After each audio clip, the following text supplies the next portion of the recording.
হরে Krishna. 2024 22শে June শনিবার। অম্বুবাচী শুরু হবে সকাল 8:43 ঘটিকা থেকে 25শে জুন মঙ্গলবার রাত্রি 9:08 পর্যন্ত। তো এইবার আসি অম্বুবাচী কী।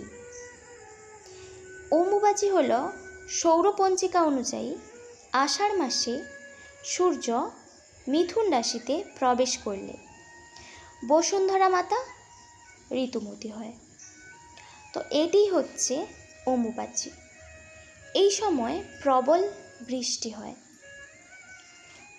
এবং বসুন্ধরা মাতা উর্বর হয়, শস্য শ্যামলা হয়ে ওঠে। সতীপীঠের অন্যতম কামাখ্যা মন্দির।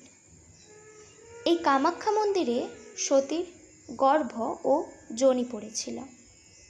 এই অম্বুবাচীর দিনগুলিতে এই কামাখ্যা মন্দিরে বিশেষ পূজা অর্চনা হয় এবং মেলা লেগে থাকে। এই সময় কৃষিকাজ বন্ধ থাকে। আবার অনেকে এই সময় আগুন জ্বেলে কিছু রান্না করে না বসুন্ধরা মাতাতে। অনেকে দুধ ফলমূল গ্রহণ করে থাকে। এবার আসি এই দিনগুলোতে কি কি করবেন এবং কি কি করবেন না।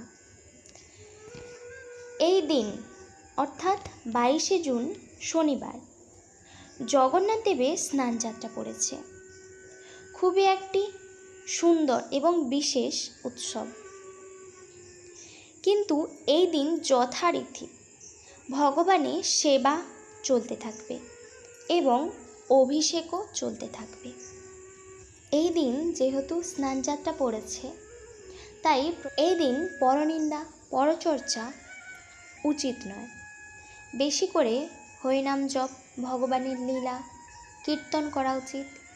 নিকটবর্তী মন্দিরে গিয়ে জগন্নাথ দেবের অভিষেক করবেন। সকালে প্রত্যেকে মঙ্গল আরতি করবেন।